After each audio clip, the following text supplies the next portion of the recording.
부정선거 세력 척결 없이 조기 대선은 아무 의미가 없습니다. 부정선거 방지 없이 하는 투표는 아무 의미도 없습니다. 국가에 반역하면서 부정선거로 권력을 찬탈한 자들과 자신의 배를 불린 자들, 빵 한 조각을 더 얻어먹으려고 선거범죄에 협조하거나 부역한 자들, 이들 모두 자신들의 범죄가 발각될까 불안과 공포 속에서 살아갈 것입니다. 부정선거 범죄는 머지않아 만천하에 밝혀질 것입니다. 범죄가 발각될까 두려워하는 자들이 국가를 돌이킬 수 없게 파괴하기 전에 부정선거 세력을 척결해야 할 것입니다. 부정선거 척결을 외치는 자유시민은 대통령과 함께 제2의 건국전쟁을 계속 이어나가야 합니다. 헌법재판소가 심사한 사기 탄핵은 원천 무효이며 그나마도 헌법재판소는 형사재판이 준용해야 할 증거주의와 절차주의를 위배한 불법 심판을 자행했기 때문에 대통령 파면은 어떤 정당성도 갖지 못한 위법한 정치재판에 불과했습니다. 이처럼 불법에 불법을 저지른 헌법재판소를 포함한 사법부의 실체는 부정선거 세력에 의해 장악된 입법부와 마찬가지로 현재 대한민국이 처해 있는 위기의 실상을 적나라하게 보여주었습니다.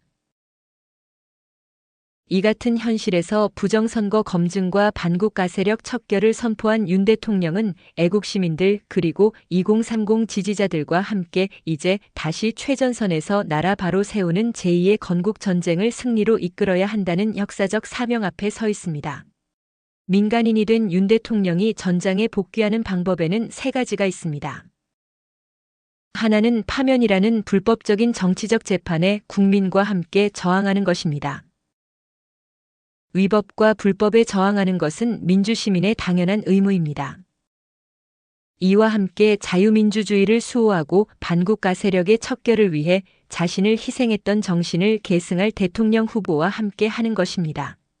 대통령께서 불법하면 선고 다음날 나경원 의원과 독대한 일이 있습니다. 향후 나경원 의원의 행보에 주목할 필요가 있습니다. 반국가 세력들은 내란 혐의에 직권 남용 등을 덧붙여 지속적으로 대통령의 재구속을 강압하는 방식으로 윤 대통령을 그리고 대통령을 지지하는 세력을 무력하게 만들려고 획책할 것입니다. 자유시민들은 부정선거 진상규명을 요구하는 전면적인 저항운동을 병행하며 함께 해야 할 것입니다. 두 번째 방법은 윤 대통령이 직접 대통령 선거에 재출마하는 방법이며 세 번째는 윤석열 신당을 창당하는 것입니다. 그런데 재출마와 신당 창당은 윤석열 대통령이 원하지 않는 방법일 가능성이 많습니다. 절차적 문제와 함께 시간적 제약과 물리적 한계를 감안하면 국힘당의 분열과 신당 창당은 조기 대선에 도움이 되지 않는다고 생각할 것으로 예상됩니다. 그런데 부정선거 문제를 해결하지 않고서 치르는 조기 대선은 아무 의미가 없습니다. 이재명이 아니더라도 친중 종북 후보가 당선되는 것은 정해져 있습니다.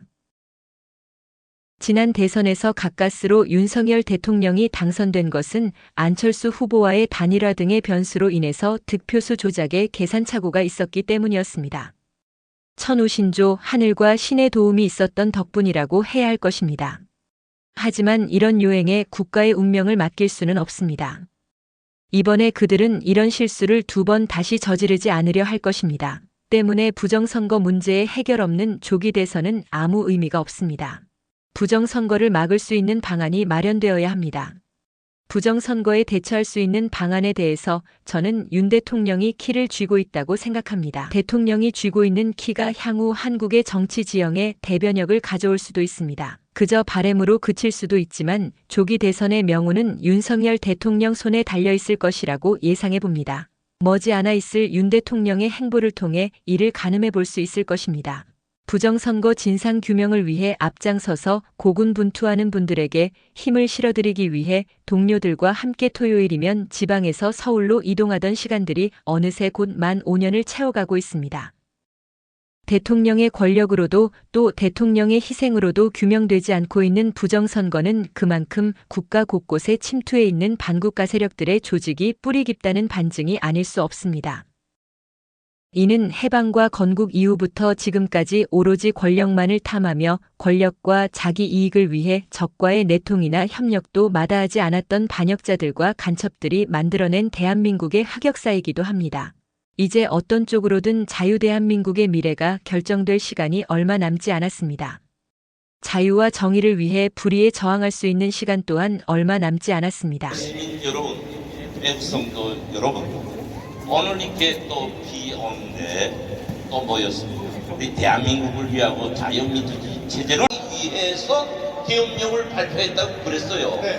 이것은 뭐냐? 지금 우리 국민들이 다 보는 것처럼 북한한테 적화됐다는 게 눈에 보이지 않는 거예요. 네. 다른 사람은 알 수 없는 겁니다.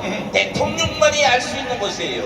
그래서 대통령님은 국가를 수호하기 위해서 마지막 최종 수단이 계엄령을 선포했던 것입니다. 그렇죠. 예.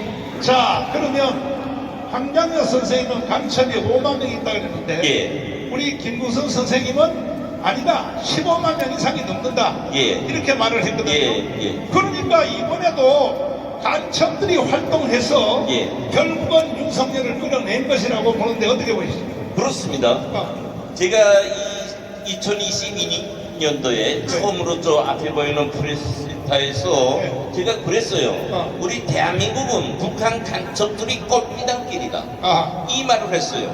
이게 무엇이냐? 이제 전 목사님께서 말씀하신 것처럼 오늘날에 우리 한국 땅에는 북한 간첩들, 그들에 의해서 흡수된 대한민국인 간첩들이 우글우글 합니다. 아하. 그렇기 때문에 이렇게 계엄령에 대해서 뒤엎어가지고 저거는 반국가 세력 내란자 우두머리다는 딱지를 댄 거지요. 이번에도 보세요. 어제 판결이 나자마자 북한에서는 오늘 괴뢰 한국의 대통령 윤석열이가 파면됐다, 8대0으로 전원일치로 파면됐다, 오늘 보도했어요. 아하. 북하고 김정은이는 어디 갔는가? 북한 특수부대를 신찰했습니다. 이것은 뭔가 우리 대한민국에 보여주는 정치적 대전략이에요. 이렇게 오늘 우리 대한민국은 북한에 의해서 놀아나고 있습니다. 자, 할 말은 많지만 예. 짧게 자유 발언 한번 해주시고 예. 시간 관계상 여기 비가 오니까 예. 짧게 자유 발언 한번. 예. 애국 시민 여러분, 애국 성도 여러분, 오늘 이렇게 또 비 오는데 또 모였습니다. 우리 대한민국을 위하고 자유민주주의 체제를 우리 대한민국이 판사명령에 의해서 나라가 망하고 살 수 있는 그런 대한민국이냐? 여러분 어떻게 생각하십니까? 우리 헌법에는 국민이 주권의 주인이요 권력의 주인이에요. 저 헌재 판사 8명에 의해서 우리나라 법치가 죽고 살고 하는 자유민주주의 체제가 되어서는 되겠습니까?